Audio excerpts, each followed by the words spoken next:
안녕하세요 여러분, 토리파입니다. 오늘부터는 다이어트 컨텐츠, 이제 여름이 오고 있잖아요. 그래서 다이어트 컨텐츠를 제가 준비를 했는데, 다이어트를 여러분들이 막 하시면서 실패를 하는 이유 중에 하나가 뭐냐면 요요 현상 때문이에요. 저희 와이프인 토리맘도 다이어트를 계속 이렇게 하고 있는데, 굉장히 잘 하고 있다가 다시 요요 현상 때문에 살이 막 찌고, 다이어트는 계속 반복을 하고 있는데 이번에는 굉장히 제대로 잘 하고 있더라고요. 그래서 제가 옆에서도 조언을 많이 해주고 있는데, 오늘 영상에서는 여러분들 살이 절대 잘 찌지 않는 체질로 만드는 방법, 알짜배기만 제가 쏙 빼가지고 여러분들께 알려드리도록 하겠습니다. 자, 우리가 살이 잘 찌지 않는 체질로 만들려면 가장 중요한 것 두 가지가 있어요. 첫 번째는 뭐니 해도 혈당이에요.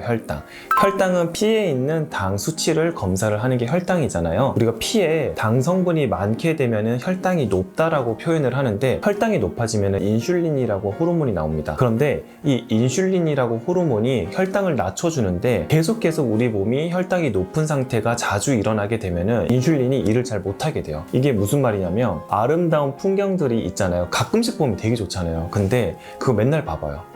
얼마나 지겹겠어요, 그죠? 아름다운 것도 가끔씩 봐야 좋듯이, 혈당이 높은 상태가 계속해서 지속이 된다면 인슐린이 제작동을 하지 못하게 되는 거죠. 대부분 살이 잘 찌시는 분들을 보면요, 혈당이 자꾸 높은 상태가 유지가 되면서 인슐린 저항성이 높아진 상태가 되기 때문에 살이 잘 찌는, 혹은 살이 잘 빠지지 않는 체질로 되는 거예요. 좀 어렵나요? 그러니까 우리 몸이 인슐린에 잘 반응을 하려면, 혈당이 잘 조절이 되려면 인슐린 저항성을 낮추는 방향으로 가야 되는 거예요. 그러면 첫 번째로, 여러분들 음식을 먹을 때 GI 인덱스라고 하는 게 있어요. 이 GI 인덱스가 너무 높은 음식을 섭취를 하게 되면 혈당이 쫙 올라가게 됩니다. 같은 킬로칼로리의 음식이 있더라도 GI 인덱스가 높은 음식들이 있어요. GI 인덱스가 높은 물질을 섭취를 하게 되면 혈당이 쫙 올라가면서 인슐린 분비가 되는 거죠. 근데 이런 자극들이 계속 되면은 인슐린 저항성이 생긴다는 거죠. 그러면 GI 인덱스가 높은 거, 그냥 단순하게 생각해보면 설탕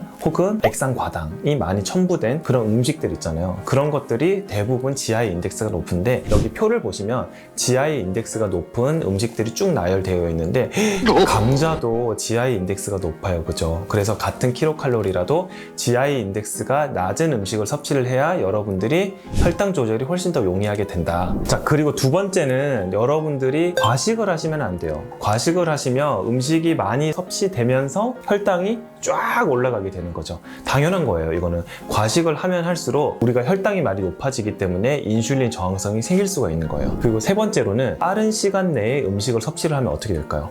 내가 이만큼 음식이 있는데 10분 내에 먹는 거랑 20분 내에 먹는 거랑은 혈당이 언제 더 빨리 높아질까요? 당연히 빠른 시간 내에 음식을 섭취하게 되면은 혈당이 쫙 올라가면서 인슐린 저항성이 생기고, 그리고 여러분들의 체질은 살이 잘 안 빠지는 체질로 되는 거예요. 음식을 섭취를 하실 때도 한 20분에서 한 25분 정도의 충분한 시간을 거쳐서 음식을 섭취를 시켜주시면 혈당이 높게 빠르게 올라가는 것을 예방을 할 수 있기 때문에 인슐린 저항성이 생기는 것을 예방을 할 수가 있는 거죠. 자, 그리고 네 번째인데요, 여러분들 되게 좋아하시는 간식 있잖아요. 우리가 예를 들면 아침을 먹었어요. 근데 혈당이 높아졌다가 인슐린이 이렇게 분비가 되면서 혈당이 떨어지게 되겠죠. 근데 간식을 또 먹어주면 혈당이 또 올라갑니다. 그럼 인슐린, 나 방금 분비했는데 또 분비를 시켜야 되는 거죠. 그러면서 또 혈당을 낮추고, 이런 간식을 먹는 습관을 계속 하시다 보면은 인슐린이 자주 나오면서 우리 몸의 입장에서는 인슐린이 굉장히 흔해지는 거예요. 그러다 보면은 인슐린 저항성이 생기는 거죠. 아시겠죠? 그리고 제가 앞에서도 말씀을 드렸는데, 다섯 번째는 액상과당이나 우리가 정제된 탄수화물 같은 거, 그런 거 좀 피하셔야 돼요. 그리고 감자튀김 있죠. 감자튀김 트랜스 지방도 많고 소금도 많이 있고, 감자가 GI 인덱스가 높잖아요. 그리고 액상과당, 흔히 음료수 있죠. 콜라, 사이다, 이런 것들은 액상과당이 굉장히 많이 함유가 되어 있기 때문에 혈당을 급격히 높일 수가 있어요. 그래서 이런 음식들은 최대한 자제를 해주시는 게 좋다. 그리고 마지막으로 여섯 번째인데요, 그러면 선생님, 혈당을 빨리 높이는 거 말고 천천히 높이는 방법은 없을까요? 라고 물으시는 분들이 계실 건데, 천천히 높이는 방법이 있어요. 어떤 게 있냐면, 우리 몸은요, 신맛 있죠, 신맛이 들어가게 되면은 우리 몸은 혈당이 천천히 오릅니다. 예를 들면은 음식을 먹는데 내가 레몬 물을 먹거나, 아니면은 좀 신맛 나는, 혹은 식초 있죠, 식초 같은 걸 곁들여서 먹거나 하게 되면은 혈당이 굉장히 천천히 오른다는 논문들이 많아요. 혈당을 천천히 오르면 당연히 인슐린 저항성이 생길 가능성이 떨어지기 때문에 살이 잘 안 찌는 체질로 갈 수가 있는 거예요. 제가 제가 앞에서 말씀드렸던 6가지 잘 숙지를 해주시고 실천을 해주시면 여러분들 살이 안 찌는 체질로 갈 수가 있습니다. 그리고 두 번째인데요. 큰 카테고리 안에서 두 번째인데요. 근육량이 많아야 돼요.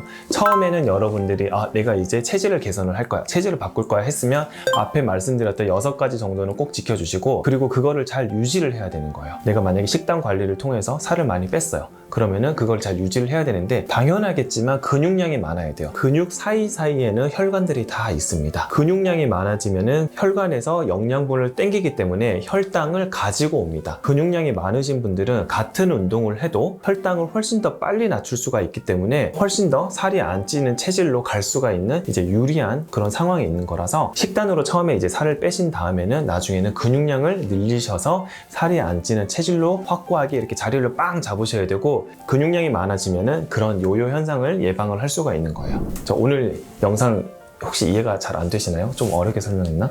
되게 쉽게 설명한 것 같은데. 제가 첫 번째로는 이제 혈당을 빨리 높이거나 혈당이 많이 높아지는 그런 가능성을 차단을 하자. 그게 총 6가지였고, 그리고 두 번째는 근육량을 늘려야 된다. 그래서 처음에는 유산소 운동, 두 번째는 근력 운동을 통해서 근육량을 많이 늘려가지고 여러분들의 체질이 혈당이 잘 오르지 않는 그런 체질로 만드셔야 된다. 실제로 당뇨병 환자에서도 근육량을 많이 늘려서 혈당을 빨리빨리 낮춰주고, 같은 약을 쓰더라도 근육량이 많으신 분들은 훨씬 더 당뇨병이 호전되거나, 혹은 당뇨병이 불치병이라고 알고 있는데 우리가 운동을 통해서 근육량을 많이 늘리는 것만으로도 약을 끊을 수 있는 그런 상황까지 갈 수가 있다고 해요. 그래서 오늘 제가 말씀드렸던 거 잘 숙지를 하시고 여러분들이 이제 오늘부터 살이 잘 안 찌는 체질로 만들어 보시면 좋을 것 같네요. 오늘 영상은 여기까지였고요. 궁금하신 점 있으시면 댓글을 통해서 달아주시면 제가 답을 드리도록 하겠습니다. 오늘 영상 여기까지였습니다. 감사합니다.